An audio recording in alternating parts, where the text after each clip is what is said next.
नमस्कार दोस्तों, quantum mechanics lecture series में doctor Arvind Sharma, associate professor in physics, government Dungar college Bikaner, आपका फिर से स्वागत करता हूं। आज हम जो वेव फंक्शंस पे कंडीशंस लगाई जाती हैं, नॉर्मलाइजेशन कंडीशन और ऑर्थोगोनैलिटी कंडीशन, इसके बारे में हम जानकारी प्राप्त करेंगे। नॉर्मलाइजेशन कंडीशन क्या है?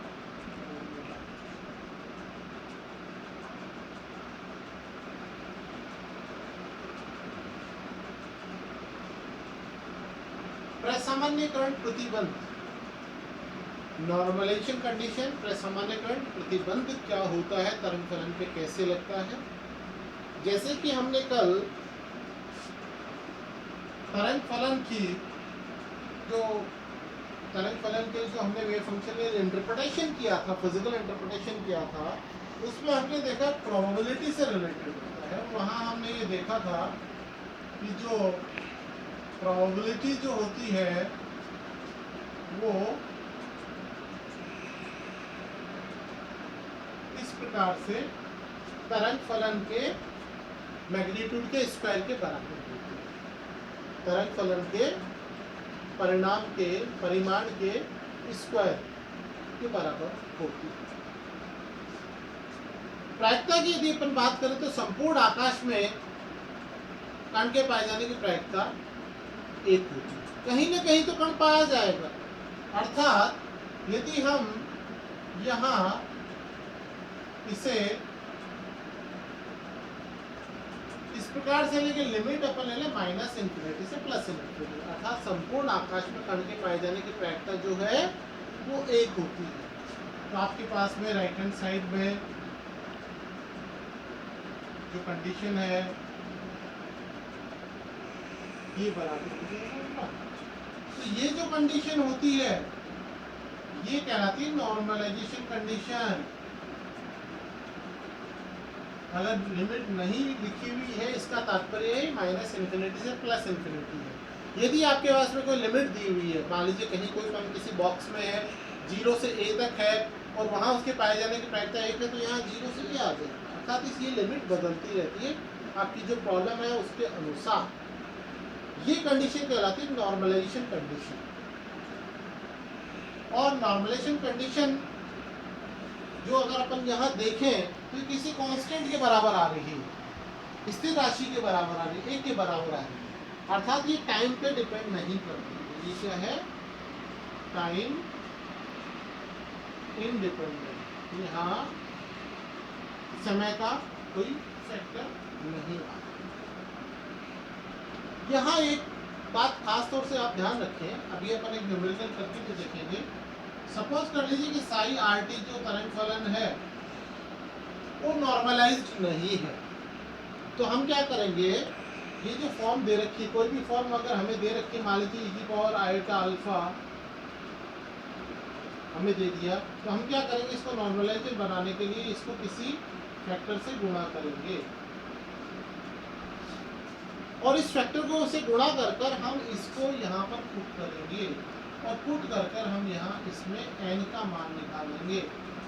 अर्थात यदि कोई तरंग फलन प्रसामान्यीकृत नहीं है, नॉर्मलाइज्ड नहीं है, तो उसे नॉर्मलाइजेशन कांस्टेंट ज्ञात कर उससे मल्टीप्लाई कर उसे नॉर्मलाइज्ड बनाया जा सकता है। अर्थात नॉर्मलाइजेशन जो कांस्टेंट होता है वो एक ऐसा कांस्टेंट होता है जो तरंग फलन को प्रसामान्यीकृत प्रतिबंध या नॉर्मलाइजेशन कंडीशन के लिए संबंधित कर देता है। आगे हम इसका एक छोटा सा न्यूमेरिकल करके देखेंगे। इसके पश्चात नॉर्मलाइजेशन हमने जो देखा, इसके अकॉर्डिंग कुछ कंडीशंस जैसे अभी अपन ने देखी, तो हम उसके बारे में चर्चा करते हैं कि क्या कुछ फिजिकल कंडीशंस ऐसी हो सकती हैं जिसको हमें यहाँ डिस्कस करना चाहिए। नंबर 1 तो पहला मैंने आपको बताया कि जैसे आपके पास में नॉर्मलाइजेशन जो है वो टाइम इंडिपेंडेंट है, टाइम इंडिपेंडेंट, अर्थात जो नॉर्मलाइजेशन कंडीशन आती है किसी स्थिर राशि के बराबर आती है। दूसरा, सपोज कर लीजिए कि आपकी तरंग फलन है, उसको यदि किसी प्रावस्था गुणांक से गुणा कर लिया जाए यहाँ पर ये क्या है, फेज फैक्टर।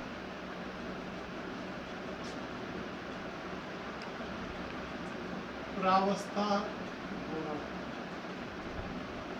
फेज फैक्टर प्रावस्था गुणक, इससे अगर गुणा कर लिया जाए तो यहाँ अपन क्या देखते हैं कि अगर आप इसका स्क्वायर ले लें तो ये फैक्टर तो वापस वही हो जाएगा, 1 हो जाएगा। अर्थात फेज फैक्टर प्रावस्था गुणांक से नॉर्मलाइजेशन कंडीशन पे कोई प्रभाव नहीं पड़ेगा। क्यों नहीं पड़ेगा? क्योंकि इससे जो आपके पास में जो प्रोबेबिलिटी डेंसिटी है उस पर कोई प्रभाव नहीं पड़ेगा। इसी प्रकार से कंडीशन और अपन डिस्कस कर सकते हैं। यदि सपोज कर लीजिए कि अपने पास बाउंड्रीज इनफाइनाइट जैसे अपन ले, तो इनफाइनाइट बाउंड्रीज पे X Y Z degree plus minus infinity है, तो वह साई का मान 0 होना चाहिए। अगर वहाँ अनंत हो जाएगा तो आपके पास में जो इंटीग्रेशन है वो फाइनाइट नहीं आएगा, और ये इंटीग्रेशन हमारे को ऐसा चाहिए फाइनाइट। परिमित मान तभी आएगा जब अनंत पर यदि हम इसे कैलकुलेट कर रहे हैं, तरंग फलन का मान अनंत पर 0 होना जरूरी है। अगर बाउंड्रीज अनंत पर है तो वहाँ तरंग फलन का मान 0 होगा, तब ये फाइनाइट होगा। और नंबर 4 कंडीशन, जो तरंग फलन है वो स्क्वायर इंटीग्रेबल होना चाहिए। जैसे अपन देख रहे हैं स्क्वायर का इंटीग्रेशन आ रहा है, तो कैसा होना चाहिए? स्क्वायर इंटीग्रेबल वर्ग समाकलनीय। कैसा होना चाहिए? वर्ग समाकलनीय होना चाहिए।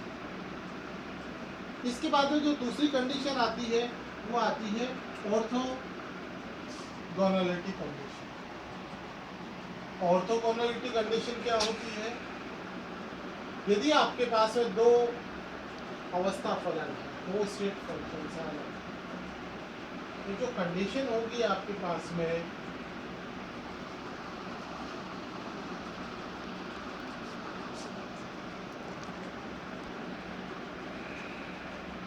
ऑर्थोगोनैलिटी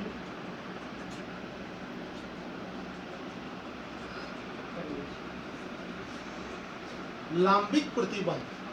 यदि आपके पास में 2 प्रावस्था फलन है किसी क्वांटम स्टेट के लिए, सिस्टम के लिए, तो आपके पास में फाई स्टार साई टी, इसको अगर अपन लें तो ये आर टी का फलन है और ये भी आर टी का फलन है, तो ये बराबर आपके होता है 0। अर्थात दोनों फलन अलग अलग है, डिफरेंट है। इसमें आप एन भी ले सकते हैं।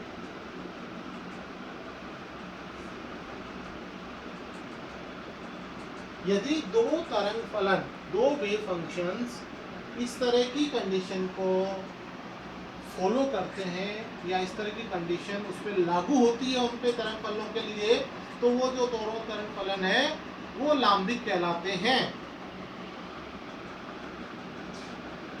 अब यहाँ हम दोनों कंडीशन को मिला सकते हैं। दोनों कंडीशन को अगर मिला लिया जाए तो कंडीशन आ जाएगी ऑर्थोनॉर्मल, ऑर्थोनॉर्मलाइजेशन।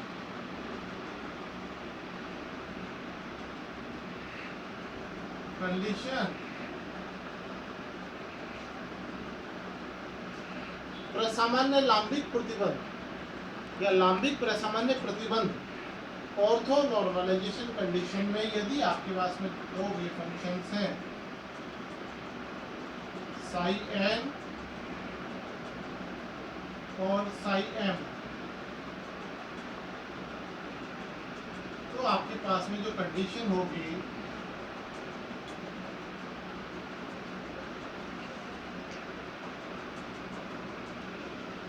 वो क्या होगी?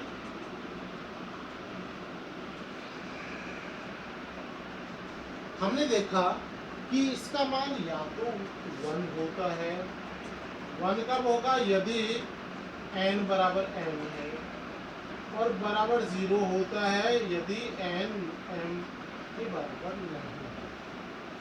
जो पहली कंडीशन है वो तो नॉर्मलाइजेशन कंडीशन कहलाती है, प्रसामान्यकृत प्रतिबंध, और दूसरी कंडीशन क्या कहलाती है? ऑर्थोगोनल। इन दोनों को एक साथ लिखा जा सकता है और वो आता है, फंक्शन आता है Kronecker delta,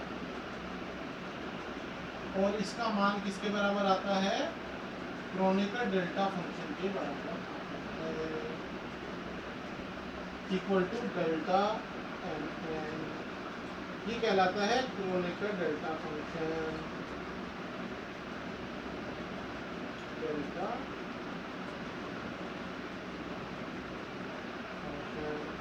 delta M N का मान जो होता है वो बराबर होता है एक, यदि n बराबर m है, ये बराबर होता है 0 यदि n बराबर m नहीं है। तो यहाँ हमने क्या देखा, ये जो प्रतिबंध है ये कहलाता है ऑर्थो नॉर्मलाइजेशन कंडीशन। इसे भी हम कई न्यूमेरिकल्स में काम में लेंगे। लांबिक, जैसे आपने वेक्टर्स में पढ़ा था, दो वेक्टर परपेंडिकुलर होते हैं तो मान निकालिए, कुछ न्यूमेरिकल्स वगैरह वैसे ही आते हैं। वैसे ही क्वांटम मैकेनिक्स में जब दो वेव फंक्शन लांबिक है तो उस कंडीशन से हम न्यूमेरिकल्स को सोल्व कर सकते हैं। अब यहाँ पर मैं एक न्यूमेरिकल आपकी बुक में से करके बताता हूँ नॉर्मलाइजेशन कंडीशन का। नॉर्मलाइजेशन कंडीशन के लिए जो न्यूमेरिकल आपके दिया हुआ है,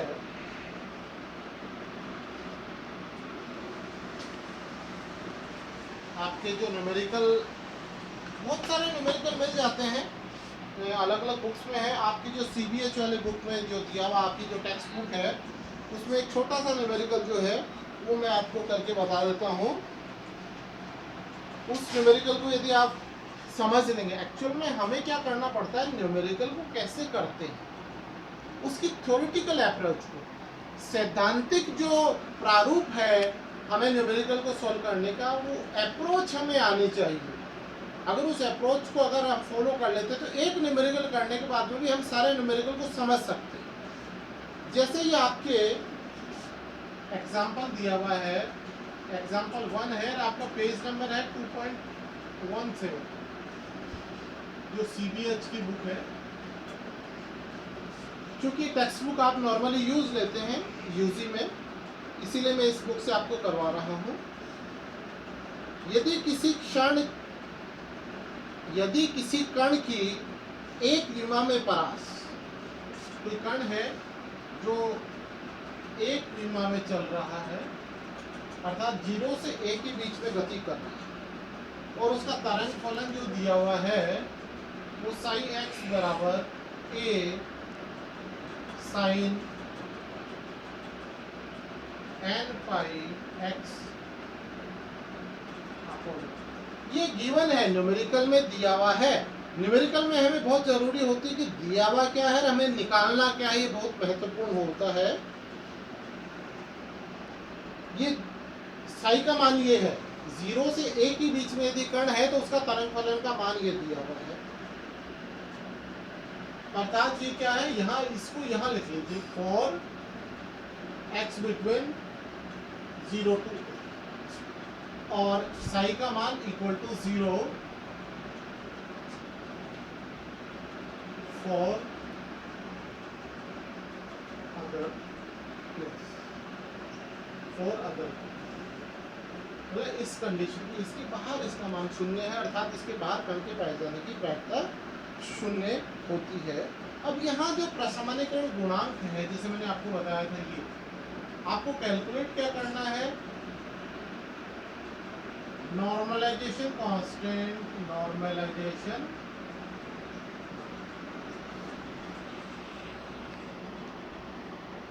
प्रशमनीकरण नियतांक आपको ज्ञात करना है।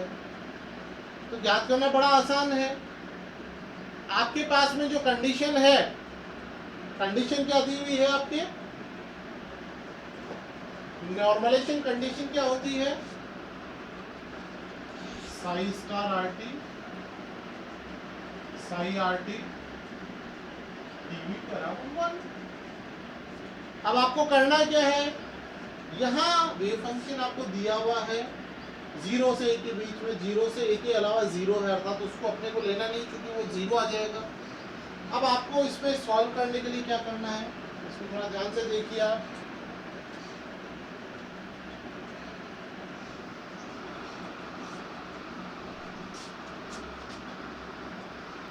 इंटीग्रेशन 0 से साई स्टार का मतलब आपके हो गया ए साइन एन पाई एक्स अपॉन ए और साइन एन पाई एक्स अपॉन ए बराबर। अब आप यहाँ इस इंटीग्रेशन को कैलकुलेट कर सकते हैं और इस इंटीग्रेशन को कैलकुलेट करते हैं तो ए का मान आ जाता है √2 और आपको इंटीग्रेशन में कौन सा इंटीग्रेशन करना है इसे ध्यान से देखें तो साइन स्क्वायर थीटा का जो इंटीग्रेशन आप करते हैं वो इंटीग्रेशन आपको करना है। जिस तरह से साइन स्क्वायर थीटा का करते हैं या थीटा की जगह एक्स की फॉर्म में है तो डिफरेंशिएशन आपके क्योंकि ये वन डायमेंशनल है तो वन डायमेंशनल जैसे यहाँ आर था तो यहाँ डी भी है तो यहाँ आपको क्या लेना होगा वन डायमेंशनल है तो आपको यहाँ एक्स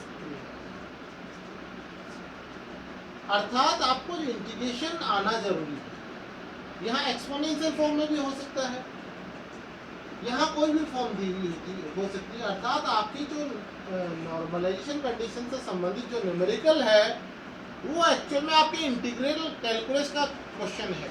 यदि आपको इंटीग्रल कैलकुलस अच्छी तरह से आती है समाकलन करना आता है तो ये आप आराम से कर सकते हैं। तो आप समाकलन के कुछ फॉर्मूले आपकी बुक में जो न्यूमेरिकल्स में जो ज़्यादातर फॉर्मूले यूज लिए गए हैं उन फॉर्मूलों को याद करें और वैसे भी आपको फिजिक्स में जो आप इंटीग्रल कैलकुलस में समानायन सूत्र जो आपने पढ़े थे इंटीग्रल कैलकुलस में कुछ याद रखते हैं उनको तो उनको ज़रूर याद रखें। धन्यवाद दोस्तों, फिर मिलेंगे हम। धन्यवाद।